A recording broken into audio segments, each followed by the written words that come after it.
Story number 1. Laughter in the shadows. I've always been a night owl.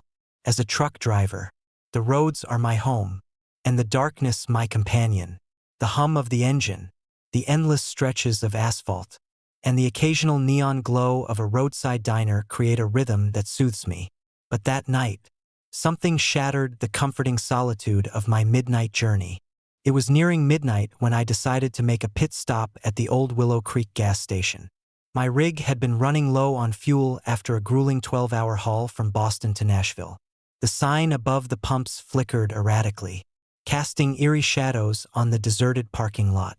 I pulled in, the tires crunching on the gravel, and parked beside Pump 7. The station was a relic from another era, dimly lit, with peeling paint and a faded welcome mat that read, "Open 24 hours. As I stepped out of the cab, the cold night air bit at my cheeks. I grabbed my cooler from the truck and approached the pump. The attendant's office was empty, the door slightly ajar, revealing a dimly lit interior. I assumed the attendant had stepped out for a break, which wasn't unusual for such a remote stop. The soft rustling of leaves and the distant call of an owl were the only sounds breaking the silence. I began to fill up, the nozzle hissing as fuel flowed into the tank. Glancing around, I noticed the parking lot was eerily empty, no other trucks, no cars, nothing but the vast expanse of darkness surrounding the gas station. Then, I heard it, a soft, melodic laughter emanating from the far end of the parking lot. It was a sound I couldn't place, unsettling in its dissonance. My heart skipped a beat as I strained to listen, the laughter growing louder, more distinct. It sounded like children, their giggles echoing through the night. Curiosity and unease battled within me. I grabbed my flashlight and scanned the area, the beam cutting through the darkness. There, beneath the shadow of an old oak tree, I saw them, a group of children crouched together, their faces pale under the faint glow of the moon. They were dressed in outdated clothing, their eyes hollow and vacant, staring straight ahead. I hesitated, debating whether to approach or leave. The laughter continued, now interspersed with unsettling chuckles and murmurs. Something deep inside me urged me to investigate, to understand what was happening in this forsaken place. I took a tentative step forward, the gravel crunching under my boots. As I drew closer, the children's laughter intensified, blending into a cacophony of eerie sounds. My flashlight flickered, casting distorted shadows that danced around them. They remained motionless, their gazes fixed on some unseen point in the distance. Suddenly, all at once, they turned their heads toward me. My breath caught in my throat as I met their eyes, empty voids that seemed to pierce through my very soul. Their mouths opened wide, not in smiles but in grotesque grins, revealing rows of sharp, jagged teeth that glinted menacingly in the flashlight's beam. The laughter transformed into a series of guttural growls, reminiscent of wild animals on the hunt. Panic surged through me. I stumbled backward, my mind racing for an explanation. This couldn't be real hallucination, perhaps, spurred by fatigue and isolation. But the sheer terror in their eyes and the primal aggression in their growls told me otherwise. I turned to flee, but my legs felt like lead. The children's eyes never left mine, their sinister grins widening as they began to advance. The air grew thick with an oppressive presence, making it hard to breathe. My heart pounded in my chest, each beat a frantic reminder of the impending danger. Desperation took over. I broke free from my paralysis and sprinted toward the truck, the children closing in behind me. Their laughter morphed into a haunting chorus, echoing in my ears like the howls of wolves under a blood-red moon. I fumbled with the keys, my hands shaking uncontrollably, and finally managed to unlock the door. Slamming it shut, I dove into the cab, slamming the window down and locking it tight. I fumbled for the ignition, my fingers numb from fear, and started the engine. The truck roared to life, and I sped away, not daring to look back. The children's laughter followed me, a lingering echo that seemed to ride the wind. As I drove, The memory of their hollow eyes and predatory grins haunted me. I couldn't shake the feeling that something malevolent had been awakened that night. The rest of the journey was a blur of sleeplessness and anxiety. Every shadow outside the windshield a potential threat. The next morning, I couldn't ignore the lingering dread. Determined to understand what had transpired, I returned to Willow Creek gas station. The sun cast harsh shadows across the parking lot, revealing the remnants of last night's encounter. The oak tree stood tall, its branches swaying gently in the breeze, mocking the horrors it had witnessed. I approached the attendant's office, the door still ajar, and knocked softly. No response. I pushed the door open, the creak echoing through the empty store. The interior was just as it had been the night before, dimly lit, cluttered with old supplies. I searched the room, finding nothing out of the ordinary, but an unsettling emptiness pervaded the space. Deciding to check the security cameras, I walked to the back of the store where the small monitoring station was located. The screens displayed grainy footage of the parking lot. I rewound the video to the time of my encounter, watching in horror as the children's laughter echoed through the speakers. The images showed the pale-faced children crouched under the oak tree, their hollow eyes fixed on me. Suddenly, they turned their heads simultaneously, mouths wide open in grotesque grins, then vanished without a trace. My mind raced with questions. Who were these children? Why were they haunting this gas station? I delved into local archives, scouring old newspapers and town records for any mention of strange occurrences or tragedies tied to Willow Creek. It wasn't long before I stumbled upon a chilling story from 2 decades ago.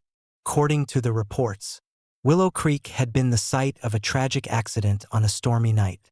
A group of children had been stranded in the parking lot after their parents' car skidded off the road, crashing into the gas pumps. The incident had left several children dead, their spirits never finding peace. Locals spoke of strange noises and ghostly apparitions, but the stories were dismissed as urban legends. Realizing the depth of the haunting, I felt a responsibility to help these restless souls. I returned to the gas station with renewed determination, equipped with candles, photographs, and any item that might offer solace to the spirits. As night fell, the parking lot transformed into a stage for the supernatural. I set up a small memorial beneath the oak tree, placing photos of the children and candles to light their way. I spoke to them softly, offering words of comfort and seeking forgiveness for their untimely deaths.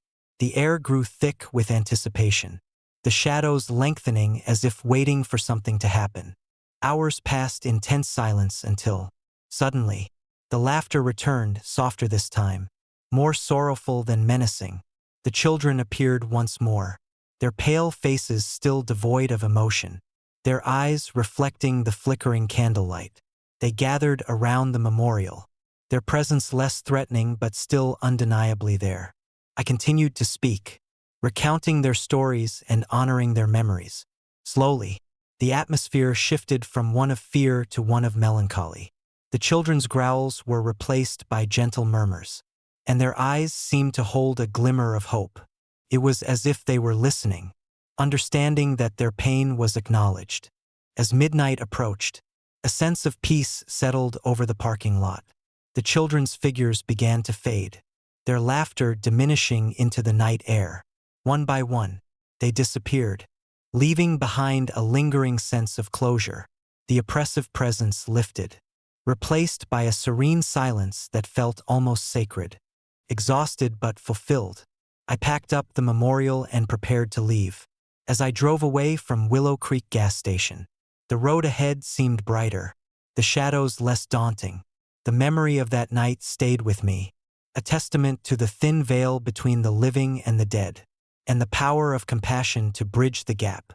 Months have passed since that eerie encounter, and life has returned to its usual rhythm. Yet, every time I pass by a deserted parking lot or hear the faint echo of laughter in the night, I'm reminded of the children of Willow Creek. Their story serves as a haunting reminder that even in the most ordinary places, extraordinary and tragic tales lie hidden, waiting for someone to listen. Sometimes, When the road is quiet and the moon casts long shadows, I catch a glimpse of pale faces in the darkness, watching me drive by, but instead of fear, I feel a deep sense of empathy, knowing that helping them find peace was not just a duty but a profound connection between our worlds. And in those moments, I'm grateful for the courage to face the unknown, and the understanding that some spirits linger, not to harm, but to be remembered and honored. Story number 2. The Guest Who Never Left. I've always found solace in the quiet hours of the night. As the sole attendant of Maplewood gas station, nestled on the outskirts of a sleepy town, the darkness was my companion. The steady hum of fluorescent lights, the distant sound of rain against the pavement, and the occasional rustle of leaves were the backdrop to my solitary nights.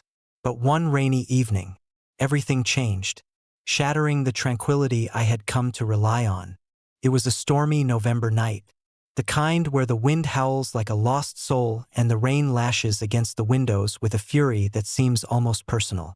My shift was nearing its end, and I was looking forward to heading home, craving the warmth of my bed after a long day. As I glanced at the clock, it was nearing midnight when I noticed the silhouette of a man struggling against the downpour at the entrance of the station. He was drenched from head to toe, his clothes clinging to his frame, and his hair plastered to his forehead. Without a word, he pushed open the door, water cascading off him in torrents. I glanced up from my paperwork, offering a tired but polite smile. "Rough night." He didn't respond.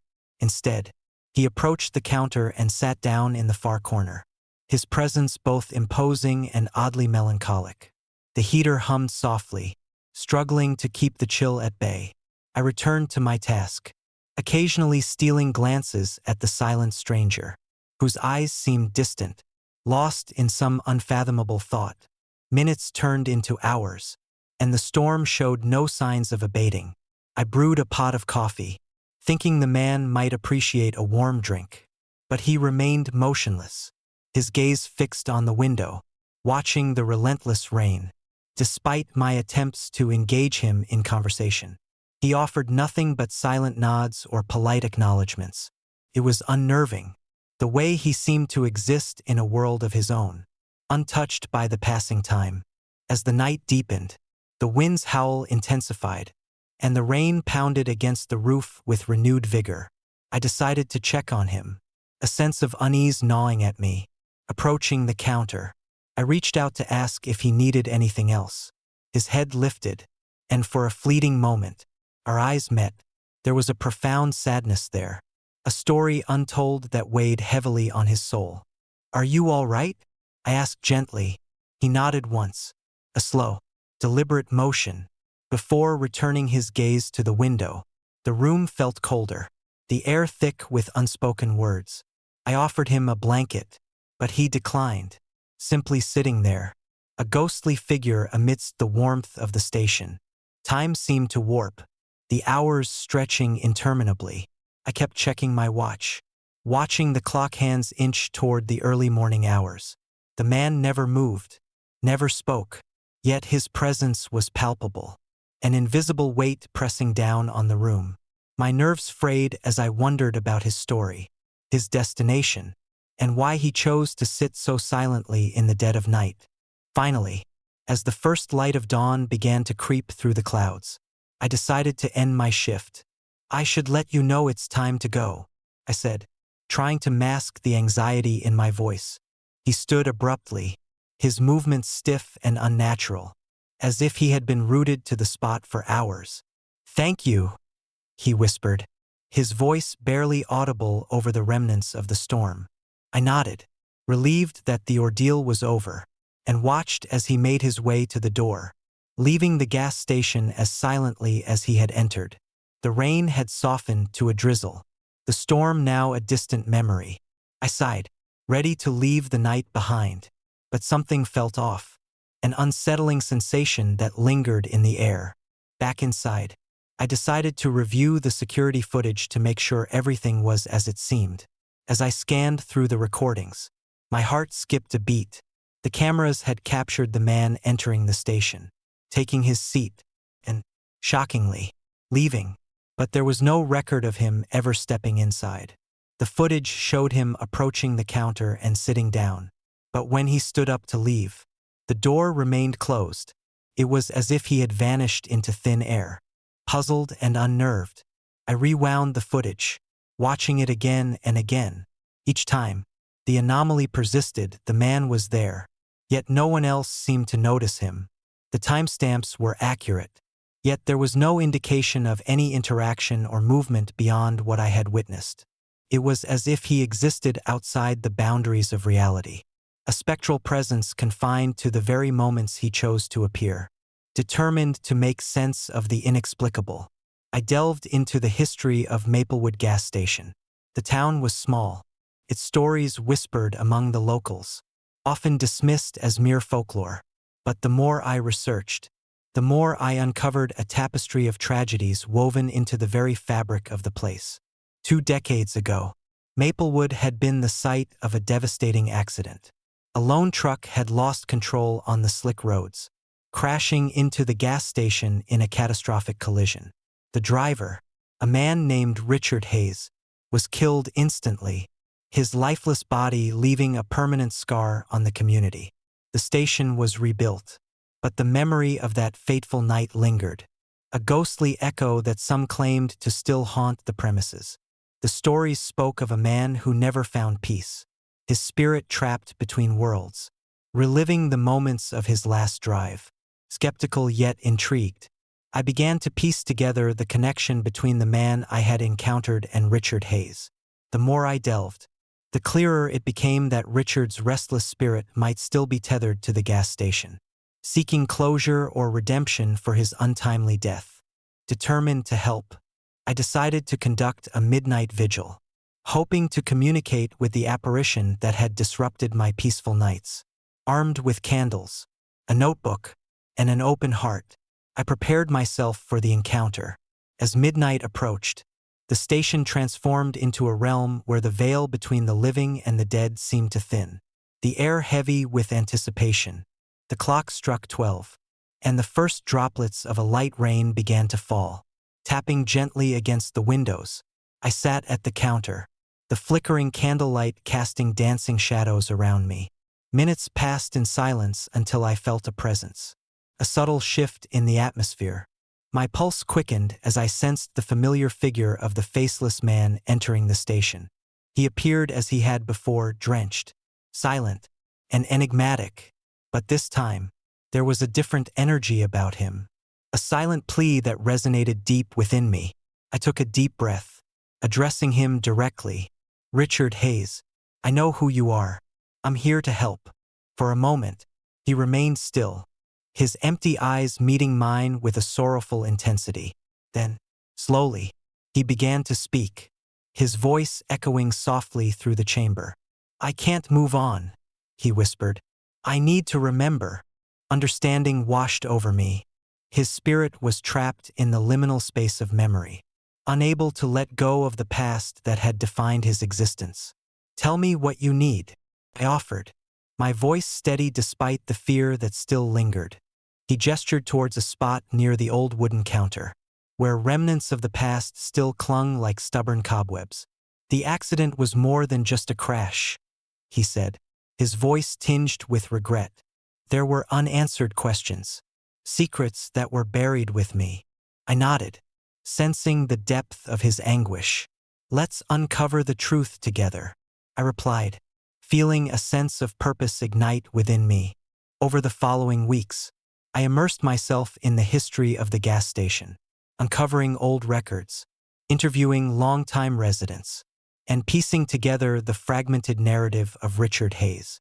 The more I learned, the more I realized that his death was shrouded in mystery, a cover-up that had left his spirit restless and yearning for resolution. One stormy night, much like the one that had initially brought him to the station, I decided to confront the lingering spirit with the truth I had uncovered.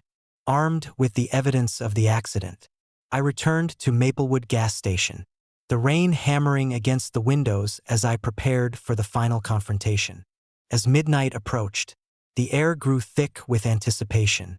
I sat at the counter, holding the documents that held the key to Richard's past. The candles flickered, casting elongated shadows that danced around the room.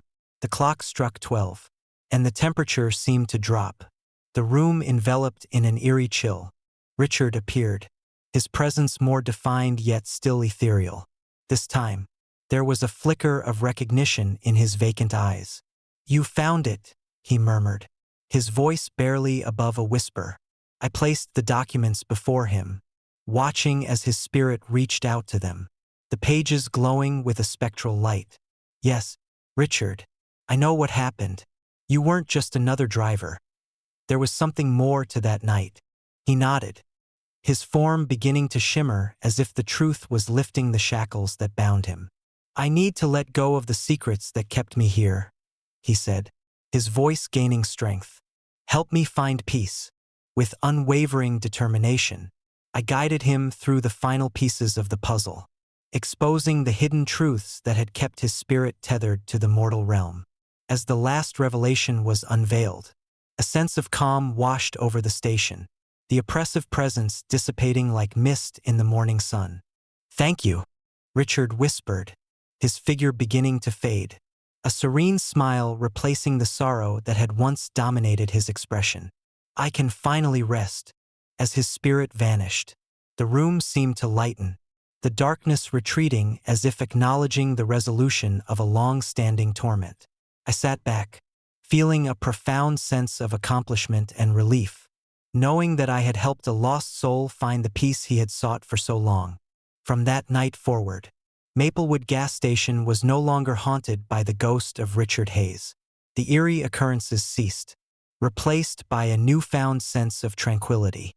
I continued my midnight shifts with a deeper appreciation for the thin veil that separates our world from the unknown, understanding that sometimes compassion and determination can bridge the gap between the living and the dead.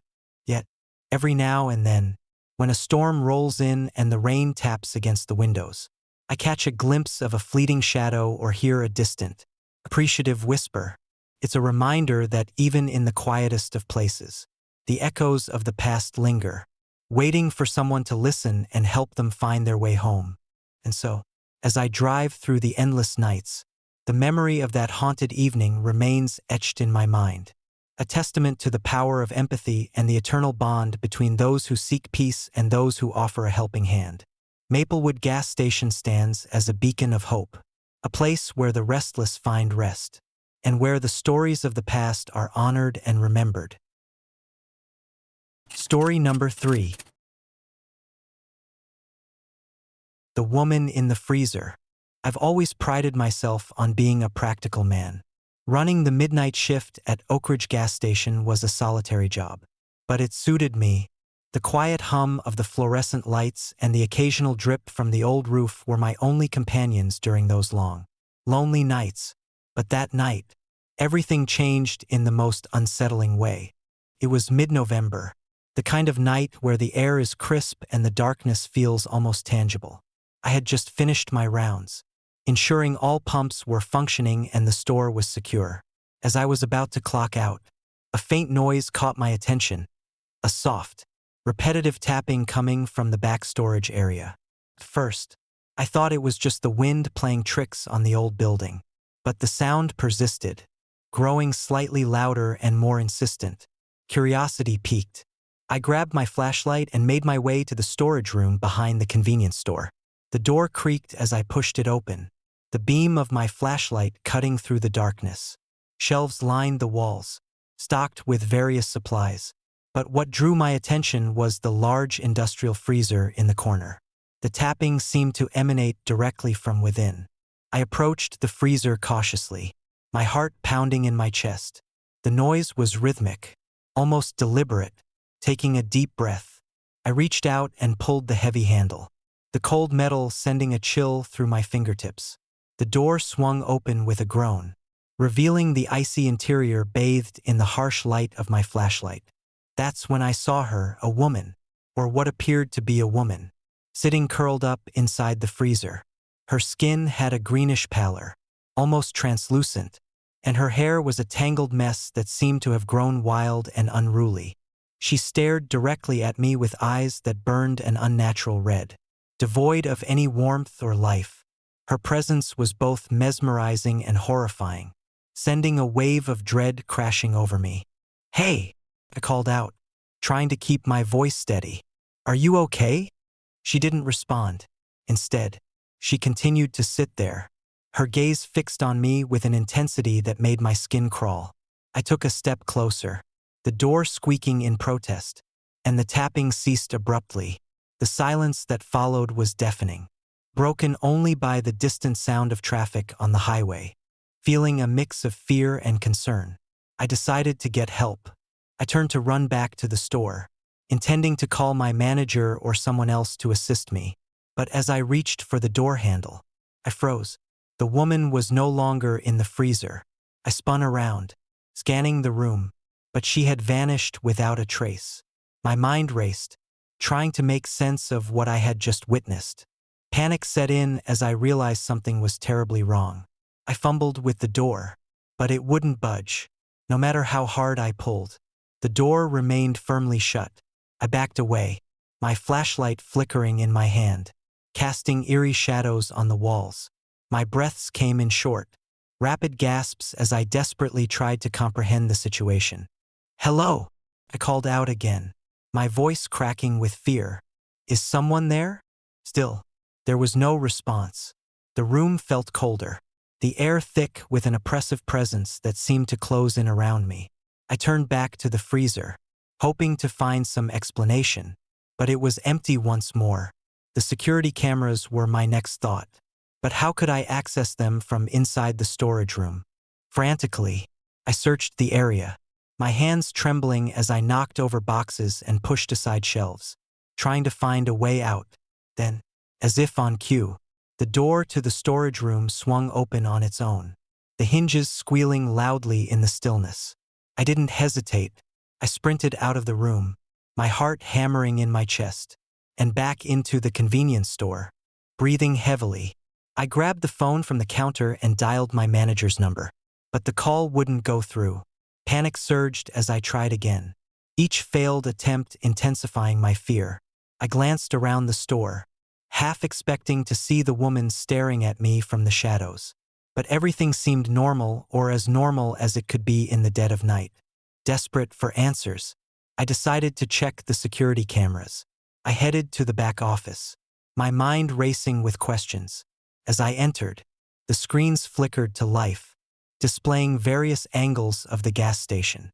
I rewound the footage from just a few minutes ago, my heart sinking as I saw the empty freezer and the woman standing there moments before she vanished. "Hello," I whispered, feeling a presence behind me. I spun around, but there was nothing there, only the empty room and the flickering monitors. I took a deep breath, trying to steady myself. "What do you want from me?" I asked aloud, my voice barely a whisper. The room grew colder, the air thick with an unspoken tension. I felt eyes on me, though there was no one else in sight. The red glow from the security screens seemed to reflect in my own eyes, a haunting reminder of the woman's gaze. Determined to find answers, I decided to delve into the history of the gas station. The next morning, I visited the local library, scouring old newspapers and records for any mention of strange occurrences or tragedies tied to Oak Ridge gas station. It wasn't long before I stumbled upon an article from 20 years ago, a tragic accident that had occurred on a stormy night, involving a woman named Emily Harris. According to the report, Emily had been a regular customer, often stopping by the gas station during late-night drives. One stormy evening, her car had skidded off the road, crashing into the gas pumps. She didn't survive the accident, but there were no signs of foul play. The article mentioned that her spirit was rumored to haunt the station, seeking help to find peace. Armed with this new information, I returned to the gas station, determined to confront whatever lingered there. That night, as the clock struck midnight, I felt a familiar tapping from the storage room. Taking a deep breath, I approached the freezer once more, flashlight in hand. The door swung open, and there she was again, Emily Harris. her greenish skin and tangled hair a stark contrast against the sterile white interior. "Emily," I called out softly, trying to convey compassion rather than fear. "I know what happened to you. I'm here to help." Her red eyes softened slightly, a glimmer of sorrow replacing the previous intensity. She reached out a trembling hand, and I felt a coldness seep into my very soul. "Help me find peace," she whispered, her voice echoing in the cold air. Understanding washed over me. I had to do something to help her move on. I asked her what she needed, and though her form was ethereal, she gestured toward the old records room in the back office. I realized that perhaps there were unresolved matters or memories that kept her spirit tethered to this place. I spent the next few days piecing together Emily's story, uncovering forgotten details and connecting with her family members who had long moved on. It became clear that Emily had been a vibrant woman with dreams and aspirations, taken too soon by a tragic accident. There were unanswered questions and a lingering sense of unfinished business that seemed to anchor her spirit to the gas station. One night, I returned to Oak Ridge gas station with the intention of setting things right. As midnight approached, the familiar tapping began, guiding me to the storage room once more. Emily stood there, her eyes filled with both hope and sorrow. "I've gathered what I need," I told her, holding out a folder containing her family's letters and the final report of her accident. "Please, take this and find peace." She reached out, her hand passing through the folder and enveloping it with a ghostly glow. I felt a surge of energy, a connection between the living and the dead. "Thank you," she whispered, her form beginning to shimmer and fade. "Thank you for helping me." As her spirit dissipated into the night air, the room seemed to lighten, the oppressive presence lifting. The freezer door swung shut with a gentle click, and the tapping ceased, replaced by a comforting silence. From that night on, Oak Ridge gas station felt different, less haunted, more at peace. I continued my midnight shifts with a newfound sense of purpose, knowing that I had helped a restless soul find closure. The memory of Emily Harris lingered, a reminder of the thin veil between the living and the dead, and the importance of compassion in the face of the unknown. Sometimes, during the quiet hours of the night, I catch a glimpse of her in the reflection of the freezer door, a faint, grateful smile before she fades away. It serves as a testament to the power of understanding and the eternal bond between those who seek peace and those who offer a helping hand. In the end, I realized that even in the most ordinary places, extraordinary stories lie hidden, waiting to be uncovered by those brave enough to listen. And as I continue to drive the lonely roads of Oak Ridge, I carry with me the haunting beauty of Emily's story, forever etched in the shadows of the night. Story number 4.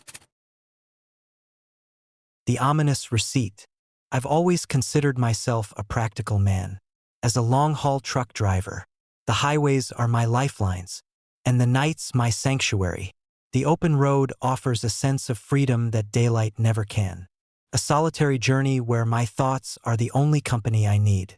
But that night, everything changed in the most unexpected and terrifying way.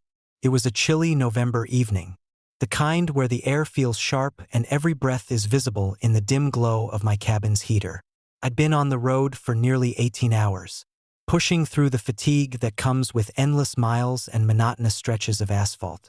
My rig, a dependable freightliner, was low on fuel, and the nearest gas station was a modest stop about 50 miles ahead, with no immediate signs of civilization and the clock ticking past midnight. I decided it was time to refuel. The sign for Harper's Gas and Go flickered weakly in the distance, its neon letters struggling against the encroaching darkness. As I approached, the station seemed unusually deserted. Typically, these stops have a handful of other trucks and a few late-night patrons. But tonight, it was just me and the solitary attendant who sat behind the counter. Engrossed in a newspaper, I pulled into Pump 3, the gravel crunching under my tires, and parked next to the pump. The attendant looked up briefly, offering a nod before returning to his paper. I grabbed my cooler from the cab and headed inside to pay. The interior of the convenience store was dimly lit, the shelves stocked with the usual array of snacks and beverages. But there was an unsettling stillness in the air. "Evening," I greeted, placing my card on the counter. The attendant didn't respond, merely nodding and sliding the receipt across the counter. I picked it up, examining the usual charges for fuel and a couple of snacks I'd grabbed. But then, my eyes caught something strange. In the corner of the receipt, scrawled in neat, almost deliberate handwriting, were the words, "You will die at 3 a.m." A chill ran down my spine. My rational mind raced to dismiss it as some sort of joke or mistake. But the weight of those words pressed heavily on my chest. I looked up to find the attendant gone. He had vanished without a trace, as if swallowed by the shadows of the night. My heart pounded in my ears, and I felt a wave of panic rising. "Excuse me," I called out, scanning the empty store for any sign of him. But there was no one else inside, no other customers, no employees, nothing but the eerie silence that seemed to press in from all sides. I stepped outside, the cold night air biting at my cheeks, and glanced back at the pump. The attendant was nowhere to be seen. My mind struggled to make sense of what had just happened. To confirm, I decided to check the security cameras. If the attendant had disappeared, there should be footage of him. I walked around to the back of the store, where the small security room was tucked away behind a curtain of smoke from the coffee machine. Inside, the monitors flickered with grainy black and white footage of the station. I rewound the video, watching the last few minutes. The attendant was there, handing me the receipt. Just moments before, he seemed to fade into thin air. The screen went blank as if the feed had been cut. I rubbed my temples, trying to steady my breathing. "This can't be happening," I muttered to myself. But the fear was too real, too palpable to ignore. I hurried back to my truck, fumbling with the keys, eager to leave the unsettling scene behind. As I pulled away from the pump, the road ahead seemed darker, more foreboding than usual. My mind couldn't stop replaying the image of that ominous receipt and the vanished attendant. Every bump in the road felt like a reminder of the ticking clock leading to my foretold demise. I tried to shake off the dread, telling myself it was nothing more than a cruel prank or a hallucination brought on by exhaustion. But as the miles stretched on, the weight of those words pressed heavily on me. 3 a.m. was only a couple of hours away, and I couldn't escape the feeling that something was terribly wrong. The night grew colder, and the highway seemed endless, each mile marker a taunt of the impending time. I kept glancing at the clock on my dashboard, the minutes slipping by with agonizing slowness. My mind raced with scenarios, accidents, breakdowns, anything that could lead to my untimely death. The darkness outside my windshield felt almost alive, pressing in from all sides, making the journey feel like a descent into a nightmare. At 1 a.m., I decided to pull into the next available rest stop, hoping to find some semblance of safety and maybe even a way to dispel the fear that gripped me. The sign for Lakeside Rest Area came into view, its fluorescent lights a beacon in the oppressive night. I parked my truck and stepped out, the cold air now biting more fiercely, making me shiver uncontrollably. The rest area was similarly deserted, a few cars scattered around, but no signs of life. I walked over to the payphone, hoping to call a friend or someone to talk to rationalize the situation. As I picked up the receiver, the line was dead. Frustrated, I hung up and began to walk around the parking lot, searching for any sign of someone who could help. That's when I saw it. A shadowy figure standing near the far end of the lot, partially obscured by the darkness. My heart raced as I approached, the sound of my footsteps echoing unnaturally loud in the stillness. As I got closer, the figure became clearer, but still, it was difficult to discern any distinct features in the dim light. "Hey," I called out, trying to keep my voice steady. "Is everything okay?" The figure didn't respond, just stood there, motionless. I took another step forward, my unease growing with each passing second. Suddenly, the figure raised a hand, pointing directly at me. My blood ran cold as I realized there was something off about it. The hand was elongated, the fingers too long, and the skin had a pallid, almost translucent quality. "Why are you pointing at me?" I demanded, taking a step back. Still no response. Panic surged through me as I turned to flee, but the rest area seemed to stretch infinitely, the darkness swallowing me as I ran back to my truck. I fumbled with the keys, my hands shaking uncontrollably, and finally managed to get the door open. Slamming it shut, I jumped into the cab, locking the doors and slamming the window down. I started the engine, my legs trembling as I pulled out of the rest area, the road now feeling like a labyrinth designed to trap me in this waking nightmare. The clock on my dashboard blinked 2:45 a.m., the minutes ticking away relentlessly. Every shadow seemed to hide a threat, every sound amplified in the oppressive silence. As I drove, my mind raced to find answers. Could the receipt be a warning? Was there something supernatural at play? Or was it all a manifestation of my own fears and exhaustion? The logical part of me wanted to dismiss it all, but the unease was too real, too intense to ignore. At 3 a.m., I found myself back at Harper's Gas and Go, the place where it all began. The station looked the same as before, but an inexplicable sense of déjà vu washed over me. I parked and got out, the cold night air now feeling suffocating. I approached the pump, heart pounding, and glanced at the receipt I'd left behind. It was gone. No sign of the ominous message. Relief mixed with confusion as I stood there, trying to make sense of the events. I decided to check the security footage once more, hoping to find some clue. Inside, the monitors showed me walking away from the station, just moments before the attendant had vanished. But now, at 3 a.m., the screen was blank, as if erased. I felt a presence behind me and turned to see the same shadowy figure from the rest area, now standing directly behind my truck. This time, there was no pointing, just an empty, hollow gaze that seemed to pierce through me. I froze, unable to move or speak, as the figure began to morph, the faceless visage taking on a more menacing form. "You can't escape," a voice echoed in my mind, cold and devoid of emotion. "Your time is up." Terrified, I reached for the door handle, but it wouldn't budge. Panic surged as the realization hit me. I was trapped, destined to meet the fate foretold on that cursed receipt. The figure advanced, each step echoing in the stillness, until it was right beside me. I could feel the chill emanating from its presence, a force that seemed to drain the warmth from my body. Desperate, I closed my eyes and focused on my breathing, trying to summon the strength to break free from this nightmare. When I opened them again, the figure was gone, and the door handle turned freely in my hand. I didn't waste another second. I jumped into the cab, started the engine, and sped away from the gas station, not daring to look back. The road seemed endless, the darkness now less oppressive as I put distance between myself and Harper's Gas and Go. My mind was a whirlwind of confusion and fear, but the immediate danger had passed. As dawn broke, painting the sky with hues of orange and pink, I finally allowed myself to breathe, the terror of the night giving way to a fragile sense of relief.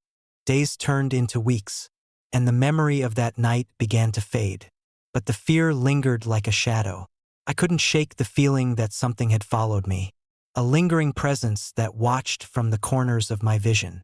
The receipt, the faceless figure, the ominous prediction, it all weighed heavily on me, a constant reminder of the thin line between reality and the unknown. I decided to return to the gas station one last time, seeking closure. As I pulled into the familiar pump, the morning sun casting long shadows across the asphalt, I felt a sense of finality. The attendant was back, reading his newspaper, just as he had been before. I approached the counter, the memory of that night fresh in my mind. "Morning," I greeted, forcing a smile. He looked up, meeting my gaze. For a moment, there was a flicker of recognition, but it was gone as quickly as it had appeared. I nodded, paid for my fuel, and left without another word, the unease finally beginning to dissipate. Driving away, I glanced at the rearview mirror, half expecting to see that faceless man once more. But there was nothing, only the open road stretching out before me. I took a deep breath, the weight of the night lifting, and embraced the freedom of the journey ahead. Sometimes, late at night, when the road is quiet and the darkness feels thick, I still think of that ominous receipt and the terrifying encounter at Harper's Gas and Go. It serves as a reminder that the unknown lurks just beyond the edge of our understanding, and that some warnings are best heeded with caution and respect. And as I continue to drive through the endless highways, I carry with me the lessons learned from that harrowing night, knowing that the road is not just a path to my destination, but a journey through the mysteries that lie hidden in the shadows. Story number 5. The Faceless Encounter. I've always considered myself a practical man. As a long-haul truck driver, nights on the road were my solace, a time to think and escape the chaos of daily life. The open highway stretched endlessly before me, the hum of the engine a constant companion. But that night, everything changed in an instant, shattering my sense of security and plunging me into a nightmare I couldn't have imagined. It was late October, the kind of night where the air feels crisp and the darkness is almost palpable. My rig had been running low on fuel after a relentless 12-hour stretch from Denver to Atlanta. The interstate was deserted, the usual buzz of traffic replaced by an eerie silence. My stomach growled, reminding me that it had been hours since my last meal.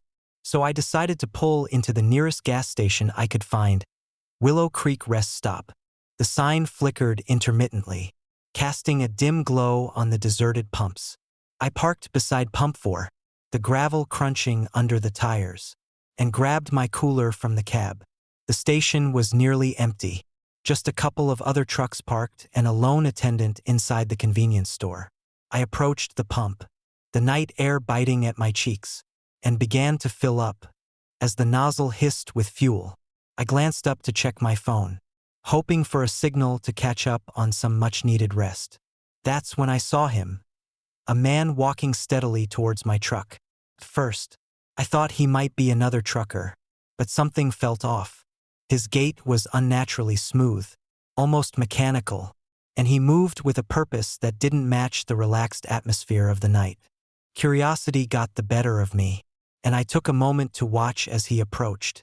The man was tall, clad in a dark coat that fluttered slightly in the breeze, but it was his face that sent a chill down my spine. When he lifted his head to meet my gaze, I froze. His face was completely blank, no eyes, no nose, no mouth, just a smooth, featureless expanse where his features should have been. It was as if someone had erased his entire visage, leaving nothing but emptiness. My heart pounded in my chest, and a cold sweat broke out across my skin. I stared in horror, unable to tear my eyes away from the horrifying sight. The man stood motionless for what felt like an eternity, his blank face staring back at me with an intensity that felt almost accusatory. Then, just as suddenly as he had appeared, he vanished, disappearing into thin air without a trace. I snapped out of my trance, my mind racing to make sense of what I had just seen. Was it a trick of the light? A reflection? But everything around me was as it should be, quiet, still, and devoid of any supernatural presence. I shook my head, trying to dispel the unnerving image, and turned back to the pump to finish filling up. As the fuel flowed into my tank, I couldn't shake the feeling that something was terribly wrong. My hands trembled slightly as I inserted the key into the ignition, the engine roaring to life. I glanced in the rearview mirror again, half expecting to see that faceless man lurking behind me. But there was nothing, only the darkness stretching out into the night. I pulled away from the pump, my mind haunted by the image of his blank face. The road ahead seemed longer, the shadows deeper, and every sound amplified in the stillness. My eyes darted to the mirror every few seconds, my paranoia growing with each passing mile. The rest of the journey was a blur of nervous driving, my thoughts consumed by the terrifying encounter. When I finally reached my destination, the safety of my home never felt so welcoming. I parked the truck, grabbed my things, and hurried inside, desperate to put the night behind me. But sleep eluded me, the memory of that faceless man replaying in my mind like a broken record. I tried to rationalize it. Maybe I was sleep-deprived. Maybe it was just my imagination. But deep down, I knew what I had seen was real. The next morning, the sun cast a warm glow over the landscape, a stark contrast to the darkness of the previous night. I decided to return to Willow Creek Rest Stop. Needing answers, maybe the attendant could shed some light on the mysterious man I had encountered. As I approached the station, it looked the same as the night before, quiet and unassuming.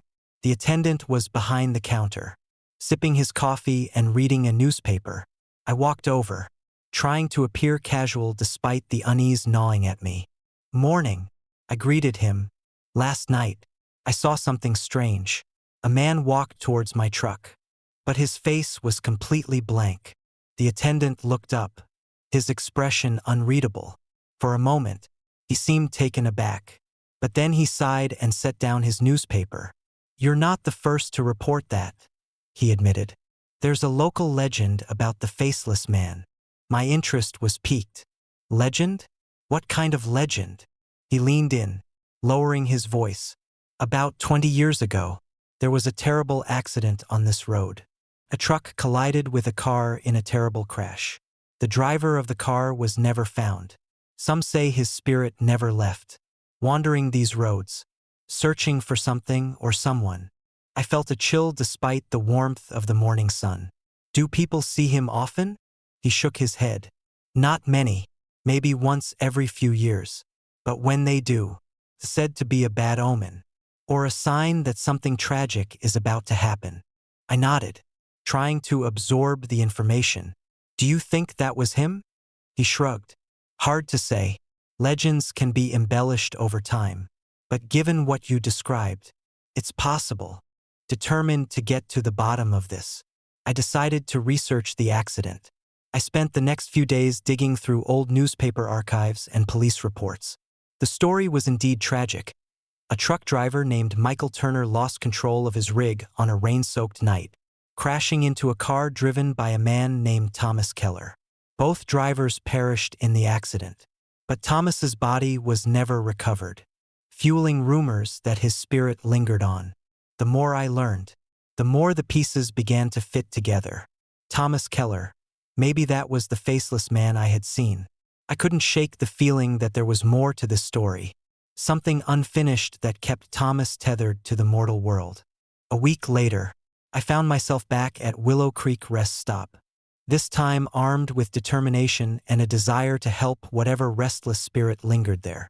The station was quiet, the attendant absent, leaving me alone with my thoughts. I approached Pump 4, the site of my previous encounter, and waited, hoping for another glimpse of the faceless man. Hours passed with no sign of anything unusual.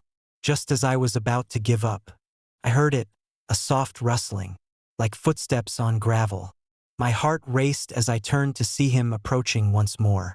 His presence was as unsettling as before, his blank face staring back at me with an emptiness that spoke volumes. This time, however, something felt different. Instead of fear, I felt a strange sense of empathy. Maybe, I thought, he wasn't here to harm me, but to communicate. "Thomas," I whispered, my voice trembling slightly. "I know your name. I want to help." He paused, the blankness of his face seeming to shift ever so slightly. I took a tentative step forward, the gravel crunching beneath my boots. "Tell me what you need. How can I help you find peace?" There was no immediate response, only the oppressive silence that seemed to press in from all sides. I waited, hoping for some sign, some indication of what I should do next. Then, slowly, the figure began to fade, the edges of his form becoming translucent. In that moment, a vision flooded my mind. Fragments of the accident replayed before me. I saw the rain-soaked highway, the blinding headlights, the screeching tires, and the horrifying impact that shattered both lives. I felt the fear, the pain, and the overwhelming sense of loss that must have consumed Thomas in his final moments. As the vision faded, I was left with a deep sense of sorrow and a newfound determination to honor his memory. I knew what I had to do.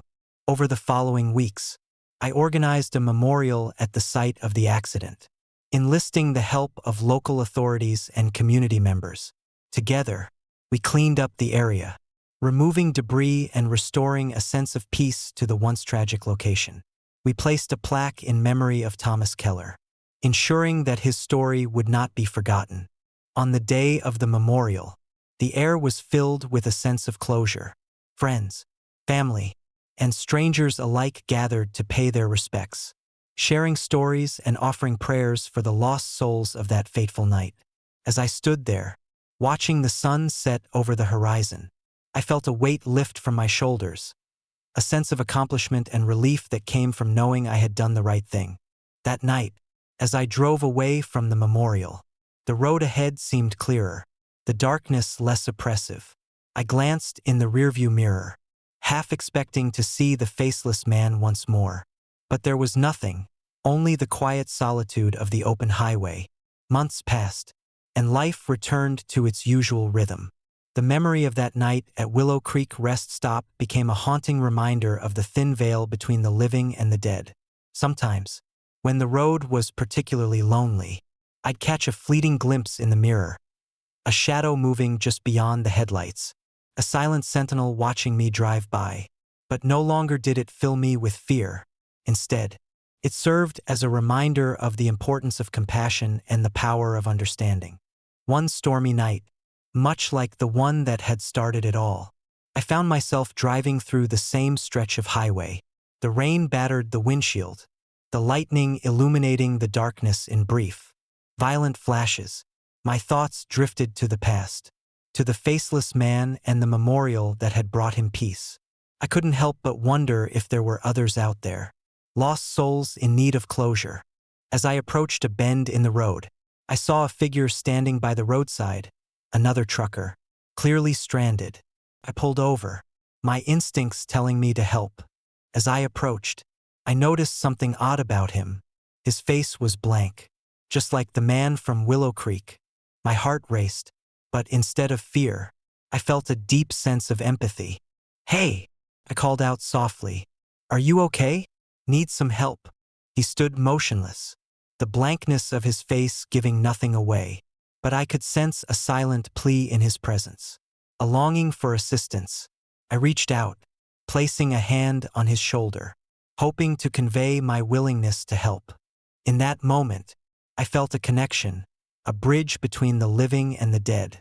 I knew that helping him meant more than just a simple act of kindness. It was about acknowledging his existence and offering a path to peace. With a gentle smile, I guided him to the cab of my truck, ensuring he was safe and comfortable. As I drove him to the nearest town, I couldn't shake the feeling that our encounter was part of something greater, a cycle of compassion that transcended life and death. When we arrived, the man simply nodded and began to fade, his form becoming translucent until he vanished entirely. I stood there for a moment, processing what had just happened, feeling a profound sense of fulfillment. I realized that my experiences had given me a unique purpose, to be a beacon of hope for those lost souls seeking peace. From that day forward, I became more attuned to the supernatural, understanding that the roads I traveled were not just pathways for vehicles, but corridors connecting the living with the departed. Each encounter taught me more about empathy, compassion, and the delicate balance between reality and the unknown. Driving through the night, I embraced the solitude, knowing that I was part of something much larger.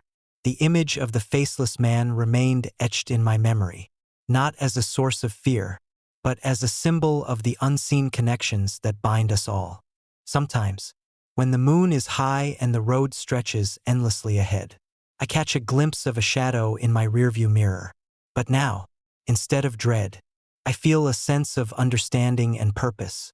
I know that every encounter is an opportunity to help, to bridge the gap between worlds, and to bring peace to restless spirits. In the quiet moments of the night, I reflect on the lessons learned from that fateful encounter at Willow Creek Rest Stop. Life is fragile, and the connections we make can extend far beyond the physical realm. As I navigate the highways and byways, I carry with me the memories of those I've helped, and the hope that one day, my journey will lead me to peace as well. The road remains my sanctuary, a place where the past and present intertwine, and where the echoes of lost souls find solace in the understanding hearts of those who choose to listen. And so, I continue to drive, embracing the unknown with courage and compassion, knowing that every mile brings me closer to the mysteries that lie just beyond the horizon. Story number 6. Echoes from below. I've always prided myself on being a rational man. As the night manager of Pine Ridge gas station, nestled on the outskirts of a small New England town, I was no stranger to the eerie silence that accompanied the late hours. The hum of the fluorescent lights and the occasional rustle of autumn leaves were my constant companions. But that night, something beyond my understanding shattered my sense of reality. It was a chilly October evening, the kind where the wind whispers secrets through the barren trees. I had just finished closing up, the sky painted with hues of deep purple and inky black. The usual solitude of the gas station was comforting, almost soothing. I was about to leave when a sudden, rhythmic knocking echoed from beneath the ground. At first, I dismissed it as the sound of water draining or perhaps a pipe shifting in the cold. Pine Ridge wasn't exactly bustling, and the infrastructure was old, prone to the occasional groan and creak. But this knocking was different, persistent, deliberate, almost frantic. My heart began to race as the sound continued, growing louder and more insistent.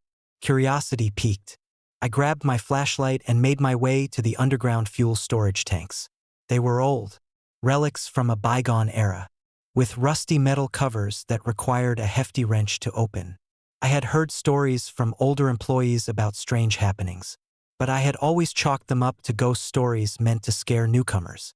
Standing before the largest tank, I took a deep breath, the cold night air filling my lungs. The knocking seemed to emanate directly from within, each tap resonating through the metal walls. My hands shook slightly as I reached for the wrench, the weight of the tool feeling heavier than usual. As I began to unscrew the bolt, the knocking intensified, almost as if whatever was inside was trying to communicate, or perhaps escape. My flashlight beam wavered, casting long shadows that danced menacingly around me. The silence between the knocks was deafening, broken only by my own ragged breathing. Finally, the bolt gave way with a loud clunk. I pulled the cover aside, expecting to see a malfunctioning valve or perhaps a loose pipe. Instead, what met my eyes was something out of a nightmare. A greenish, rotting hand protruded from the darkness, nails long and twisted, grasping desperately at my wrist. The stench of decay hit me like a physical blow, nauseating and overpowering. I screamed, the sound echoing through the empty station. But no one was around to hear me. Panic surged through my veins as I tried to pull away.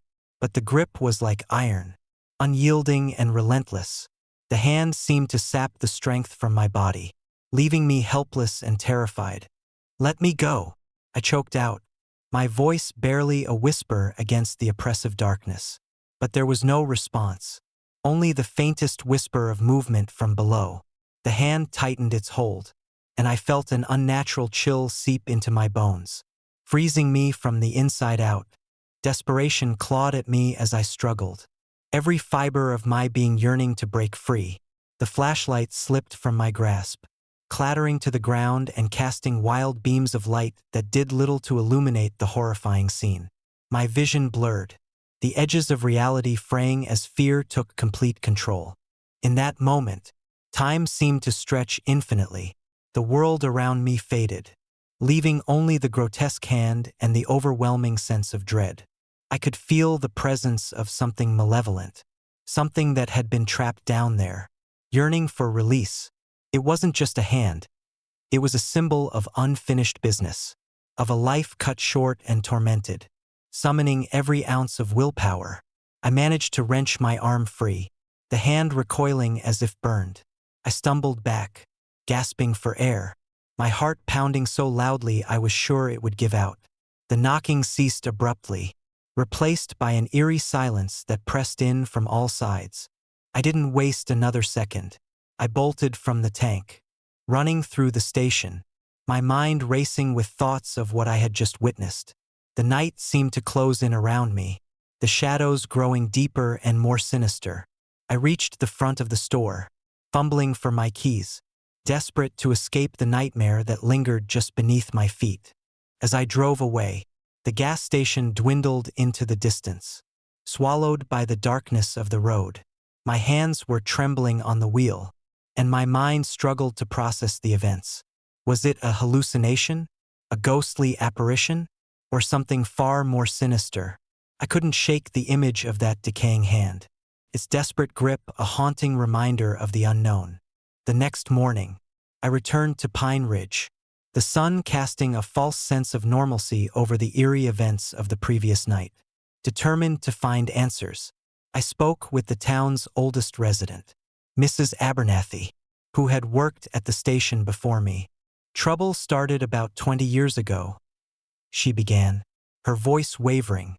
"There was an accident, truck collided with a car. The driver of the car was never found. Some say his spirit never left, still trapped here, unable to move on." My blood ran cold as I connected the dots. The faceless man I'd heard about, the stories of strange occurrences, all pointing to the same tragic event. But why the hand? What was he trying to communicate? Driven by a need to understand, I delved into old records, piecing together fragments of the past. The missing driver, a man named Thomas Keller, had been a hard-working father, lost to a tragic accident that left his family shattered.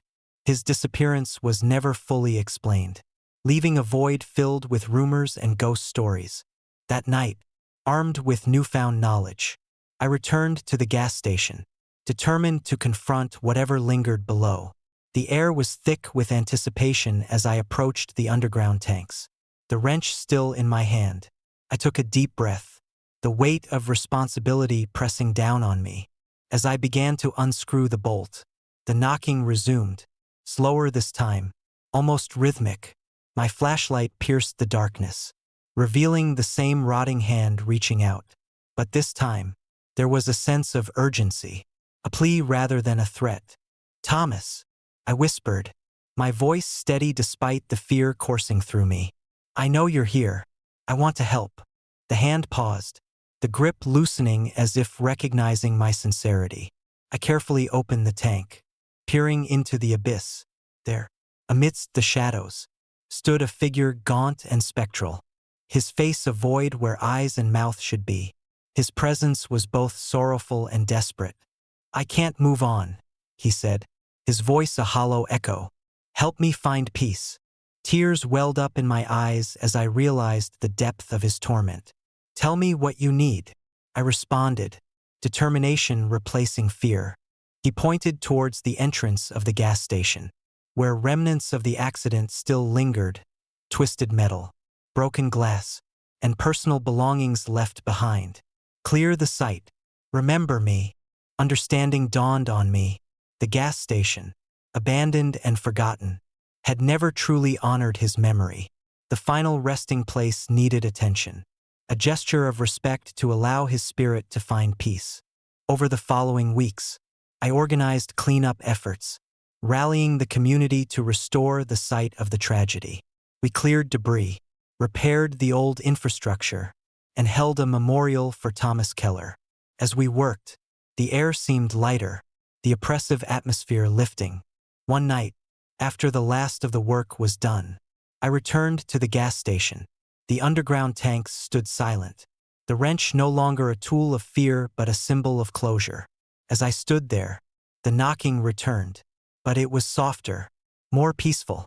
"Thank you," the voice whispered, a final farewell. The spectral figure of Thomas Keller appeared, his face still void but his presence serene. Slowly, he faded into the night, the darkness no longer holding him captive.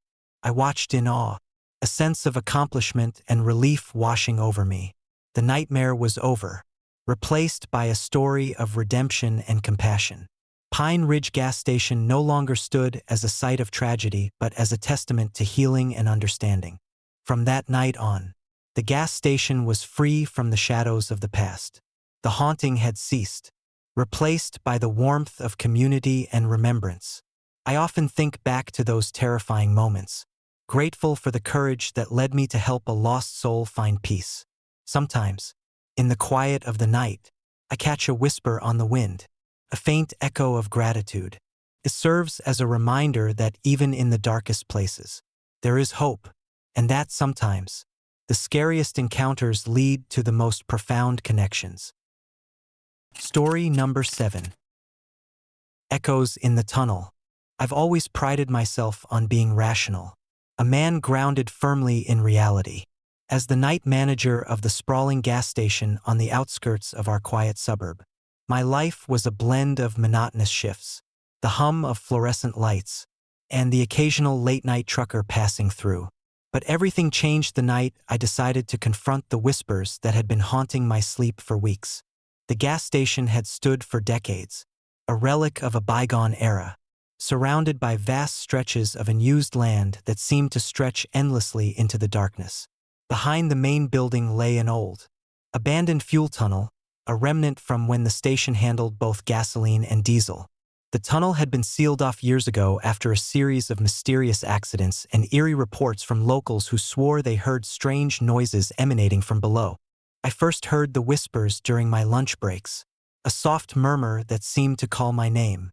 At first, I dismissed them as the wind playing tricks or the distant echoes from the nearby forest. But as nights grew longer and the whispers more insistent, I couldn't ignore them any longer. They tugged at the edges of my sanity, pulling me toward the sealed tunnel with an unspoken promise of answers. One particularly restless night, after a grueling 12-hour shift, I decided to face the source of the disturbances. Armed with nothing but a flashlight and a sense of determination, I made my way to the tunnel's entrance. The metal hatch cold and unwelcoming beneath my fingers. The air was thick with the scent of damp earth and decaying leaves, a stark contrast to the sterile environment of the gas station. As I pushed open the hatch, a wave of musty air rushed out, carrying with it the faint scent of gasoline and something else, something metallic and unsettling. The flashlight beam cut through the darkness, illuminating the narrow passageway that descended into the bowels of the earth. Every step I took echoed ominously, the sound bouncing off the stone walls in a haunting symphony of silence. The tunnel was claustrophobic, the air growing colder and more oppressive with each passing moment. My heart pounded in my chest, the only sound louder than the footsteps that seemed to resonate within me. The further I ventured, the more the whispers intensified, now a cacophony of voices that filled the tunnel with their desperate pleas. I reached a point where the tunnel split into two, the paths diverging like the choices we make in life, each leading to an uncertain fate. The whispers seemed to guide me, pulling me toward the left path where the darkness was thicker, the air colder, ignoring the rational part of my mind that screamed to turn back. I followed the voices deeper into the abyss. Minutes felt like hours as I navigated the winding passage, the flashlight flickering intermittently, struggling to pierce the impenetrable blackness. Then, through a small grate in the wall, I saw it, a tall, shadowy figure standing motionless, its eyes glowing with an unnatural light that pierced through the darkness. My breath caught in my throat as I stared, unable to move, the figure's presence overwhelming and sinister.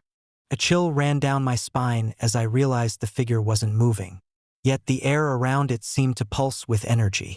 I took a step closer, the whispers turning into anguished cries that echoed around me. The figure began to shift, its form becoming more defined, revealing the skeletal structure beneath what seemed like tattered clothing. It extended a hand toward me, fingers elongated into claw-like tips that reached out into the void. Panic surged through me, my instincts screaming to flee. I turned and ran, the flashlight slipping from my grasp, casting erratic beams of light that danced wildly across the walls. The tunnel seemed to close in around me, the whispers now a deafening roar that threatened to drown out my every thought. I stumbled over loose stones, my legs aching with every desperate stride toward the exit. Just as I felt my strength waning, I burst through the hatch, gasping for air as the cool night breeze hit my face. The sounds of the tunnel faded behind me, replaced by the distant hum of traffic and the occasional rustle of leaves. I leaned against the hatch, my heart pounding, the reality of what I had just experienced sinking in. In the days that followed, I couldn't shake the feeling that something had followed me back from the tunnel. Shadows seemed to linger longer than they should, and the whispers had shifted, now a haunting reminder of that night. I tried to rationalize it, telling myself it was just the stress of the job and my overactive imagination. But deep down, I knew better. One evening, as I was closing up the station, I heard the familiar sound of footsteps echoing from below. My blood ran cold as I recognized the pattern. A slow, deliberate march that mirrored the one I had heard in the tunnel. I approached the hatch, my hand trembling as I reached for the latch. With a deep breath, I opened it, the darkness below looking as foreboding as ever. This time, there was no shadowy figure, no glowing eyes, only the oppressive silence and the lingering whispers that seemed to fill the tunnel with an unending sorrow. I stood there, staring into the abyss, feeling the weight of the spirits that were trapped within. They weren't just echoes of the past. They were restless souls, bound to the tunnel by unfinished business and unspoken pain. I realized then that the house had been more than just a building. It was a beacon for those lost between worlds, a conduit for their torment and despair. The fuel tunnel was their prison, and I had inadvertently become part of their story, a chapter in their eternal quest for peace. Determined to find closure, I delved deeper into the history of the gas station and the tunnel. I uncovered tales of tragic accidents, untimely deaths, and the unsolved mysteries that plagued the area. Each story added a layer to the darkness that had enveloped the tunnel, painting a picture of suffering and unrest that mirrored my own experiences. Armed with this knowledge, I sought the help of a local medium, a woman named Hannah who had a reputation for bridging the gap between the living and the dead. She agreed to conduct a séance in the tunnel, hoping to communicate with the trapped spirits and help them find peace. On a moonlit night, we returned to the tunnel, the air heavy with anticipation and fear. Hannah began chanting, her voice steady and calming as she called out to the spirits. The whispers grew louder, swirling around us like a tempest, until they coalesced into a singular, sorrowful wail. The shadowy figure from before materialized once more, its presence now more defined and tormented. Hannah reached out, her hands glowing with an ethereal light, and spoke words of comfort and release. The figure extended its hand again, not in threat, but in plea. Help us, remember us. Hannah continued her ritual, her voice unwavering despite the intensity of the situation. The air grew warmer, the oppressive weight lifting as the spirits began to respond. The tunnel seemed to breathe a collective sigh of relief, the shadows receding as if they were finally finding their way out. As the séance concluded, the tunnel was silent once more, the darkness now filled with a sense of peace rather than fear. The spirits had been heard, their stories acknowledged, and their restless souls granted the closure they so desperately sought. I left the tunnel that night with a newfound sense of understanding and respect for the unseen forces that inhabit our world. The whispers had quieted, replaced by the gentle rustle of leaves and the distant hum of life outside the gas station. The shadows that once loomed large in my mind had faded, replaced by a sense of calm and closure. But even now, as I walk the quiet streets of our suburb, I can't help but feel a lingering presence, a reminder of the night I ventured into the darkness and faced the echoes of the past. The abandoned fuel tunnel remains a place of mystery and reverence, a testament to the spirits that once roamed its depths and the man who dared to listen to their silent pleas. In the end, the experience taught me that some places hold onto their stories with an unyielding grip, their whispers a constant reminder of the fragility of life and the enduring power of the human spirit. And as long as there are tales of the haunted and the unexplained, I know I'll always be drawn to the shadows, seeking the truth that lies hidden just beyond the edge of perception.